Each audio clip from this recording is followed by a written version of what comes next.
Good morning, everyone. In today's class, we are going to revise chapter synthetic fibers and plastic. So, fabrics जितने भी हम fabrics use करते हैं, they are made up of fibers. Fibers means threads. Threads को जो है weave किया जाता है और उनसे फैब्रिक बनते हैं. ठीक है. फाइबर्स जो है we can get from the nature also and we can made also. So there are two type of sources, natural and artificial. तो नेचुरल फाइबर्स कौन से फाइबर्स होते हैं जो हमें नेचर से मिलते हैं, that we get from the plants and animals. Like cotton. Cotton we get from plants, wool we get from sheep, animals, silk we get from silkworm animal. Okay, so these are the natural fibers. And synthetic fibers, they are man-made fibers. They are made in factories by the use of the chemicals, natural materials और petrochemicals को mix करके synthetic fibers जो है वो बनाए जाते हैं.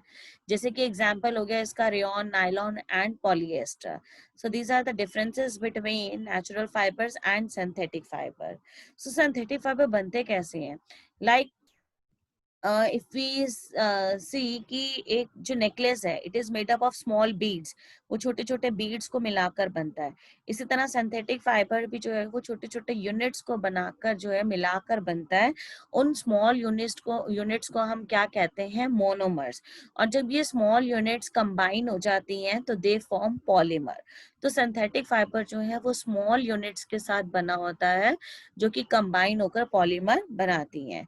Like monomer, जैसे आप एग्जाम्पल ले लीजिए कॉटन का.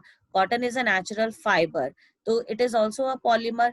तो अब ये भी जो है छोटे छोटे यूनिट्स के साथ बना है. इसका स्मॉलेस्ट यूनिट यानी कि मोनोमर क्या है? सेल्यूलोज. मीन सेल्यूलोज जो है वो कंबाइन करते हैं. These are the smallest unit, they combine together and they form polymer like cotton. Now we will study about the types of synthetic fibre. See, rayon, nylon, polyester and acrylic. 4 synthetic fiber we will study here. Okay, so rayon को हम artificial silk बोलते हैं. Why? Because silk जो है बहुत expensive होता है, shiny appearance होता है. Rayon भी silk की तरह shine करता है, but ये उतना expensive नहीं होता. It is cheap. तो ये silk की तरह shine करता है, इसीलिए हम इसको artificial silk बोलते हैं. और ये बनता कैसे है? Wood pulp. ठीक है, वुड पल्प. जो प्लांट का जो सेल्यूलोज मटेरियल होता है, वुड पल्प होता है, उसको केमिकली ट्रीट किया जाता है and rayon is prepared. Okay, तो this is a exceptional case कि ये सेल्यूलोज से बन रहा है, सेल्यूलोज में बट कुछ केमिकल मिक्स किए जाते हैं. Okay, and it absorb moisture and comfortable to wear. बाकी सिंथेटिक क्लोथ्स जो हैं it is uncomfortable to wear, but rayon it is comfortable to wear and it also absorb moisture. Now we come to the nylon. Nylon जो है ये पहला synthetic fibre था जो chemicals के साथ बना था और it is made up of coal, petroleum, oil and air and water. So it is made up of coal से बना हुआ है, ऑयल से, वाटर से और एयर से. ये प्योर सिंथेटिक फाइबर है. तो इट इज स्ट्रॉन्ग, इसमें रिंकल्स नहीं पड़ते एंड रिंकल्स मीन फोल्ड्स नहीं पड़ते. और ये बहुत कम अमाउंट ऑफ वाटर को एब्जॉर्ब करता है, वॉश करना इजी है इसको. So these are the characteristics. The next come polyester. Polyester, it is also a polymer. ये छोटी यूनिट कौन सी है इसकी? एस्टर. मोनोमर जो है इसका एस्टर है. ओके, ये पेट्रोलियम से मैन्युफैक्चर किया जाता है. Properties are almost same. जितनी भी सिंथेटिक फाइबर्स उनकी प्रॉपर्टीज जो है वो सेम ही रहती हैं कि वो स्ट्रॉन्ग है, केमिकल रेजिस्टेंट है, रिंकल रेजिस्टेंस है, वाटर को एब्सॉर्ब नहीं करता, इजी टू वॉश है, क्विक टू ड्राई है. So these are the common characteristics of synthetic fibers. The next come acrylic. Acrylic का जो वेट है वो बहुत ही हल्का होता है. It is light weight, soft and ये वूल की तरह वार्म देता है हमें. ठीक है, we wear woollen clothes in winter. क्यों? क्योंकि it keeps our body warm. तो एक्राइलिक का भी सेम है, it keeps our body warm. तो इसके ब्लैंकेट्स वगैरह भी बनाए जाते हैं. ठीक है, तो ये भी रिंकल रेजिस्टेंस है, श्रिंक नहीं करता और ये चीप रहता है वूल से. And it can be dye in various colours. इसको डाई भी हम कर सकते हैं. ठीक है, अब रेयन. रेयन के बारे में हमने पढ़ा, इसका यूजेस क्या है? रेयन के सूट्स बनते हैं, जैकेट्स बनते हैं. बेडशीट्स बनती हैं, कारपेट्स बनते हैं और कर्टन्स और टेबल के क्लोथ्स भी बनते हैं। नायलॉन का जो स्ट्रॉन्ग है, इसीलिए इसको पैराशूट्स के जो रोप्स होते हैं, क्लाइंबिंग रॉक क्लाइंबिंग के लिए इसको यूज किया जाता है, रोप्स के एज अ रोप। और टूथब्रश के जो ब्रिसल्स होते हैं, कार की जो सीट बेल्ट होती है, टेंट कर्टेन, स्लीपिंग बैग्स, तो सब में नायलॉन का यूज किया जाता है। नायलॉन जो है बहुत ही स्ट्रॉन्ग फाइबर रहता है। The next come polyester. Polyester में क्या है? Polyester mean small units combine together to form the polyester. So ester is the smallest unit, it combine together and form polyester.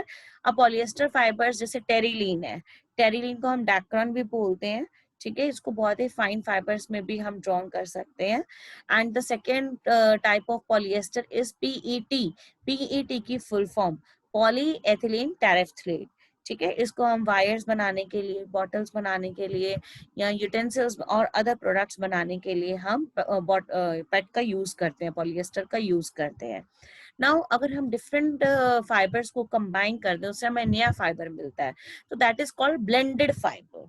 Okay, तो blended fibre को हम क्या करते हैं, नेचुरल फाइबर्स को और सिंथेटिक फाइबर को मिक्स कर देते हैं, उनको हम, उनसे हमें फिर ब्लेंडेड फाइबर मिलते हैं। जैसे पॉली वूल, तो पॉली जो है आपका सिंथेटिक हो गया, पॉलिएस्टर, पॉली वूल, तो इसमें पॉलिएस्टर आपका सिंथेटिक हो गया, वूल आपका नेचुरल हो गया। पॉलीकॉट किससे बना होता है? It is a name of blended fiber. Polycot किससे बना हुआ है? पॉलिएस्टर और कॉटन से, तो it is a synthetic fiber and cotton is a natural fiber. Terrycot, terrycot is a blended fiber and it is made up of terylene, synthetic fiber, cotton, natural fiber. So this is how we mix the natural and synthetic fiber to get the new fiber, and that is called blended fiber. Now what are the uses of polyester? Polyester जो है हम इसको textile में use करते हैं, sari, curtain, dress material बनाने के लिए। ओके, और इनसे और भी तरह के, आपने अभी देखा कि पॉलिएस्टर को जब हम कॉटन में मिक्स करें तो पॉलीकॉट बन रहा है, तो डिफरेंट नेचुरल फाइबर्स के साथ इनको मिक्स करके ब्लेंडेड फाइबर्स भी बनाते हैं, ठीक है। Now the next is acrylic. Features you have studied कि it resembles like wool, light weight है and more cheap than wool, and it keeps our body warm, so it is used for making hats, scarves, gloves, sweater, blankets and other things, and it is also used for making fur। जो toys में या jacket के ऊपर जो फर की accessories लगी होती हैं, तो उसमें एक्राइलिक फाइबर का यूज किया जाता है, as well as it is used for making the garments for babies. Now synthetic fibre की कैरेक्टरिस्टिक्स, वही केमिकल रेजिस्टेंट है, वाटर रेजिस्टेंट है, क्विक टू ड्राई है, इनमें मोथ रेजिस्टेंस मींस इनमें मोथ जो है वो अटैक नहीं करता, it is less expensive, strong है, ड्यूरेबल है, ठीक है। So these are the characteristics of synthetic fibre. Now we come to the advantages and disadvantages of synthetic fiber.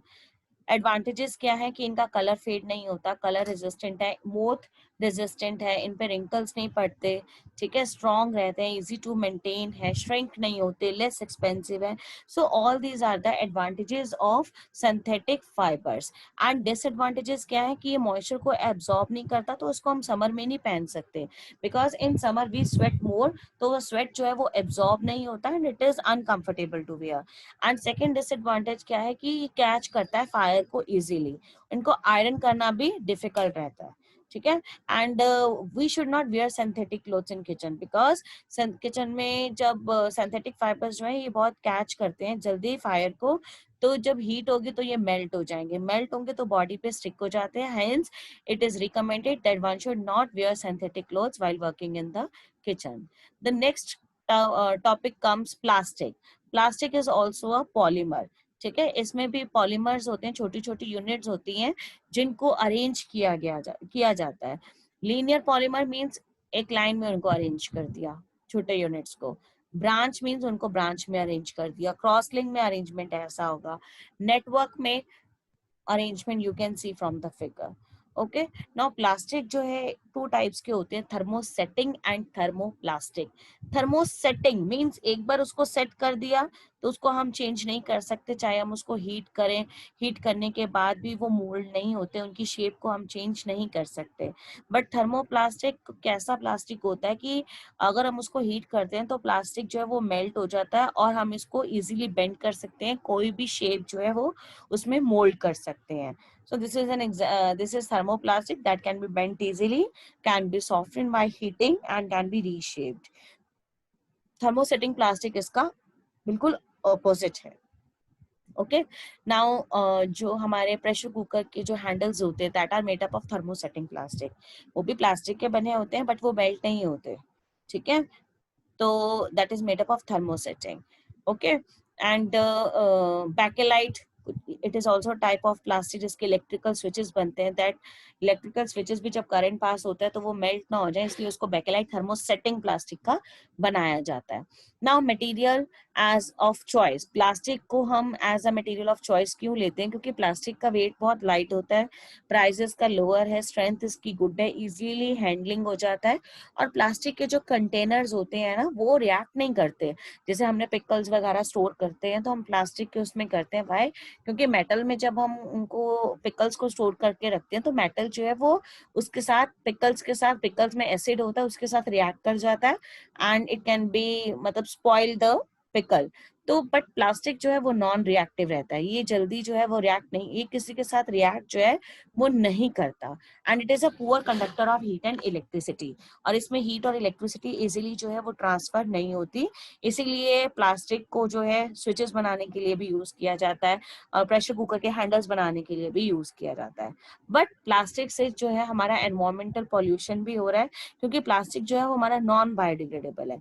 Fruits की जो पील्स होते हैं, वेजिटेबल पील्स होते हैं, ये ऑल आर बायोडिग्रेडेबल. मेन उनको हम बैक्टीरिया जो है उसको डिकम्पोज कर लेते हैं, उसको कन्वर्ट कर देते हैं. लेकिन प्लास्टिक को जो है डिकम्पोज नहीं किया जा सकता है, hence they are non biodegradable. और जब हम इनको बर्न करते हैं तो उससे टॉक्सिक फ्यूम्स निकलते हैं जिससे कि एयर पॉल्यूशन होता है. ओके. अब इनसे जो है हमने प्लास्टिक के से क्या क्या एयर पॉल्यूशन, क्या हार्मफुल इफेक्ट्स हैं, that we will study when we will revise chapter pollution. Okay. Now we should refuse to use a plastic. मतलब हमें वो थिंग्स बाय नहीं करनी जो हमें प्लास्टिक की चाहिए ही नहीं अननेसेसरली. रिड्यूस कर दो प्लास्टिक बैग्स का अपना डेली लाइफ में. और जो आइटम्स आप ले चुके हैं प्लास्टिक को उसको रीयूज करो instead of throwing them. Repurpose में अगर हम यूज नहीं करें, if you are not using something, तो हम उसको चेंज कर सकते हैं in a different way. Okay. Like plastic की बॉटल्स को आप उसमें प्लांट्स लगा सकते हैं. ठीक है. और there are many ways to reuse them. ठीक है. And recycle. रिसाइकिल में प्लास्टिक वेस्ट को जो है हम सॉर्ट कर लेते हैं, अलग अलग कर लेते हैं और उनको रिसाइकलिंग के लिए फैक्ट्रीज में भेजते हैं. This help us to reduce our carbon footprint. इससे जो है हमारा कार्बन फुटप्रिंट भी रिड्यूस होता है, पॉल्यूशन भी रिड्यूस होता है. एंड जितना मिनिमम हो सकता है उतना प्लास्टिक को अवॉइड यूज उसका मिनिमम करो, उसको अवॉइड करो. So this was all about your chapter synthetic fibers and plastic. Go revise the chapter, watch the video carefully, learn the question answers and do the practice questions. Okay. Thank you class and have a nice day.